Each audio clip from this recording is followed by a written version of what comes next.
All right, guys. So I'm on FinViz, and on FinViz, I'm looking at over here. We got market cap. So I selected the large, 10 billion to 200 billion, and I'm focusing on this analyst recommendation. All right, and I selected strong buy. So these are going to be the stocks that have strong buy signals. So what I want to do is I want to study some of these particular stocks, and I can see if not these strong buys or strong sales have some type of inverse correlation, meaning that I want to see the opposite. I want to see whether or not these analysts are providing liquidity for bigger players in the market. So I got to study. So the first one up is KSPI. All right. Of course, I go over to the options chain and I look, and right here is only only got two for put volume and one for call volume. So they don't really have a good strong volume in the options market.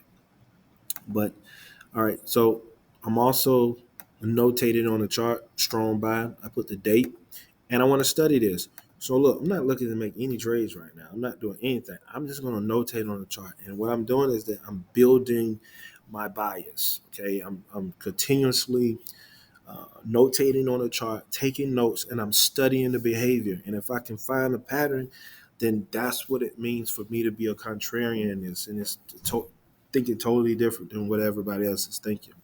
And so this is the work that you have to put in on the back end. So I encourage you guys, you can go through and you can try these as well too. So look at Morningstar, MORN. All right, we can go to the options chain again.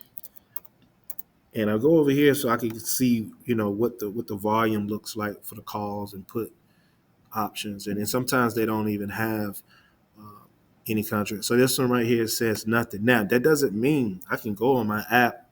I can go on Thinkorswim, or I can go on um, my Robinhood, and it may be totally different, right?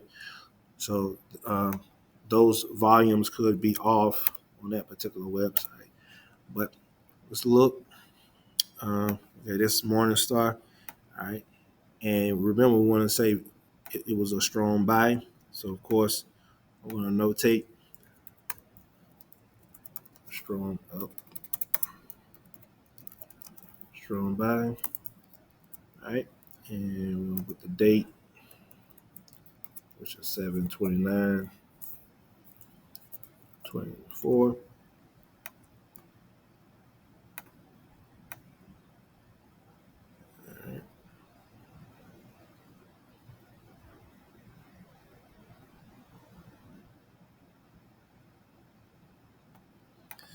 And why I want to notate this, because I don't know when a strong buy signal was given. All right. Could it have been given back here? Was it back here? See, I don't know because I wasn't looking at this then. But see, now I have a reference point.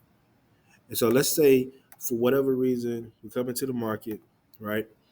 And all of a sudden it starts doing something like this. And if I catch five or six or seven of these continues doing the same thing, it's a vast majority. Let's look at the screener. So we got about 5 pages worth, and it's 20 of these, right? Okay, so it's well over 100 something, right? Out of that 100, let's say 60 of them did the opposite of what the analyst said, the recommendation. Well, that's a 60%. That's very good. Then that means that I have a 60% chance of being profitable by taking the opposite of the trades, right? Okay. So if I'm looking at, let's say it's a strong buy, I want to see how this behaves. Is this going to lure in a whole bunch of bulls because a recommended analyst at one of these big firms like Goldman Sachs, you know, Morgan Stanley, JP Morgan, whatever, right? So that's typically your older, getting ready to retire or self custody IRA accounts. People try to look at these recommendations and, they hey, they're smart. I'm just gonna follow them. Okay, well, I'm not gonna just follow them. I'm gonna study them. I'm gonna see how good you are. Because if you're good and you calling out these recommendations, then a pattern should show up that it still should be going in favor, All right. So I want to see that. Now, guess what? This thing could totally do this, right? I mean, we can do that, do this, and we can come up and do it here and do that, or whatever. Or we could just keep stair stepping up, all right, and create a whole new, wave, all right? That could happen, but I need to study to see it happen so I can notate it on a chart and I get enough data. I go like, okay, now I'm catching a pattern. The whole entire thing as a dark horse investor is that I want to find patterns. I want to find patterns. I don't have time to look at others. I want to find those patterns, and I'm going to study those patterns over and over and over. And this is what I do. And so even after you're finished with if you work a 9 to 5, you don't have time. Okay, that's fine. When the markets are closed in the evening, just take 1 hour. You can pick an industry. So you go over to FinViz. We can do sectors up here. Okay, you can pick whatever one. All right, utilities should be a good one. Why? I mean, let's look at utilities, right? It's the summertime. It's hot. You know, utilities you normally do something right there, but we want to see something. All right, look, BIP, Brookfield Infrastructure. Let's look at them. BIP. And you do want to make sure that whenever you look at these volumes, right, you want to make sure that if you're trading options on it, that it does make sense because you can easily get in, but it's maybe hard for you to get out because there's no liquidity. So you definitely want to make sure. That's why I made sure that I'm on large caps. All right, the lower you go down to the lower caps, it may be easy for you to get in, but then it's hard for you to get out because there's not a lot of players at the table. All right, liquidity is very important. All right, this is a large. This is a strong buy, and we're gonna go. All right, this morning it was a strong bullish candle. It's a strong candle back up into this area that was recent. A lot of resistance, a lot of selling pressure in there. Right. In fact, let me go ahead and mark uh, the date, which is 7/29. Oh, 7/29/24. Okay, boom. Now guess what? We got all right. That's for Monday. Okay, and then we see some downtrend. Now I don't know. I can't say that. Oh, I'm gonna just go ahead and go short now. No, no, no, no. All right, I gotta study this. Okay, because what if these other days there were strong, maybe strong buys or strong sells? I don't know yet. Well, we will find out as we build this consensus. So I'm inviting you guys. You can do the same thing too, and this is part of your practice. You got to get it in. Okay, let's look at VST. Let's look at the same thing. VST, and this is utilities. Let's see what's going on. All right, and what is this is Monday. We got a strong push up, but we know that what this is a strong buy.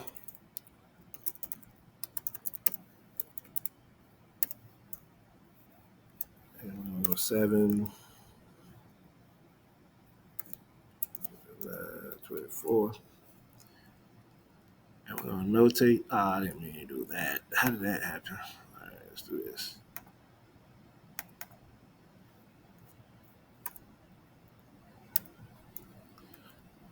We're just gonna do that strong buy.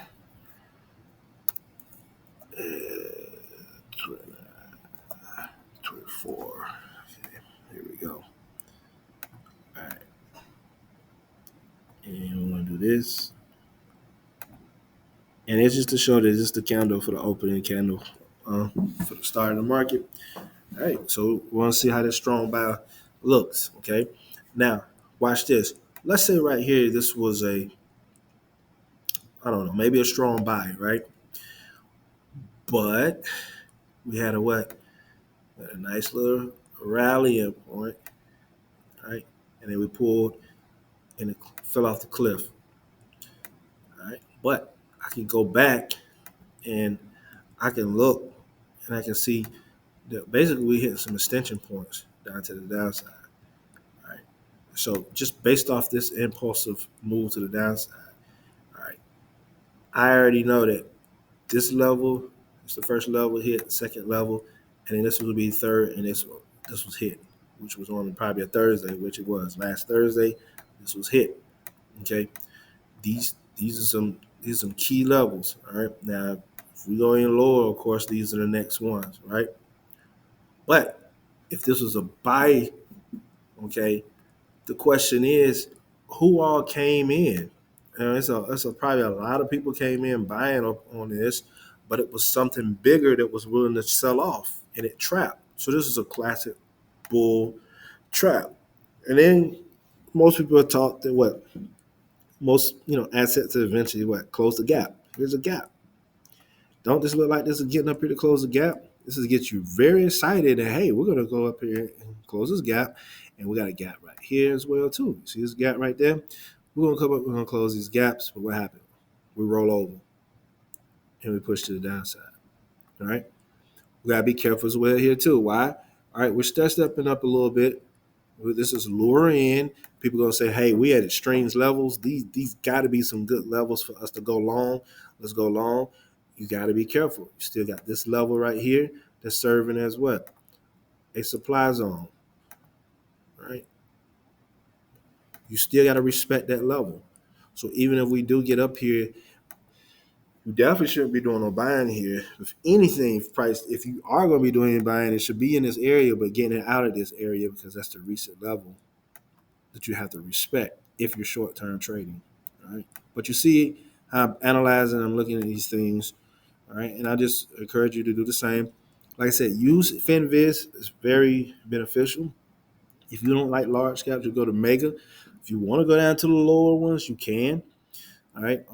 Be ready to maybe have some liquidity issues. Maybe if you're looking to do options, you probably want to stay on the large and above because you can get more volume in the market. All right. You could play around with holds. Okay, look at holds. Look, is it moving sideways on a hold? You know, when they're telling people to hold, like how's price moving? You know, maybe you go. Matter of fact, let's go look at one, and let's go in another. Let's go into financial. Let's look at financial. All right, let's go at MKL, and on MKL, we're gonna do. We're gonna look for. All right, it said hold. Once again, I'm on a 30-minute chart as well too. You may can go to the daily, see what's going on the daily chart. All right, and so it's telling you to hold, and this stock is $1,614. So you definitely would have to take out some option contracts if you're not holding a substantial amount of capital to trade that. All right. So it says the analysts recommend hold. What we're gonna do? You're gonna notate on the chart that right now it's a hold, and you're gonna come back and you're gonna check on it daily, right? And you're gonna see, and eventually you're gonna have multiple notes on the chart. All right, it's gonna be going across hold, or buy, whatever, right? That's what you want. And you can notate. Now, some you can put in a spreadsheet. Put some of these into a spreadsheet, and you can put the columns in. Then you can put the date. Maybe you can put some X's or check marks, and what dates it says to hold. And then all of a sudden, if you see things change, then you'll be able to map out and say, okay, look, right here, analysts uh, said to hold. Then you notice a rallying point. You say, right here, I noticed the analyst said to hold, and then I saw a rallying point. I noticed right here the analyst said hold a rally. You get what I'm saying? Now you see a pattern. And so if it's saying hold right here, you're looking for what? Entry. If it's hold right here, you're looking for what? Eventual entry on maybe a pullback because that's the characteristics of this particular stock when analysts recommended that. Play around with it, see what you come up with.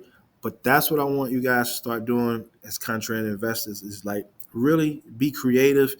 You don't have to follow what the crowd is doing. Like think outside the box, look for things they may have not looked for. Okay, and you will basically become the best version of yourself by doing that. You'll be amazed that some of you guys can find some things and no one has thought about. It's no different in a chart pattern. Back in the day, somebody identified a bull and a bear flag. Before then, people probably saw it on the chart. They didn't really know what it was. It didn't call it anything. But eventually, somebody was like, "Hey, this is like a flag." And then what happened?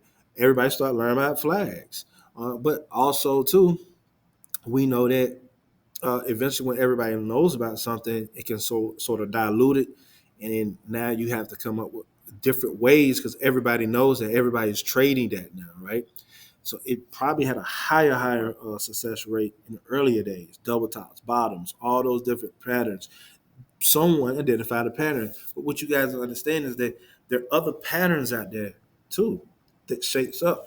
And you start to catch on. You're like, hey, I noticed that. Hey, maybe every time there's a full moon, these particular stocks or this particular crypto starts to move. And oh, hey, every time there's a presidential debate, I noticed that these particular stocks move a day before, a day after. Every time there's Olympics, and these particular guys, you got it. Start being creative in the way you approach these markets.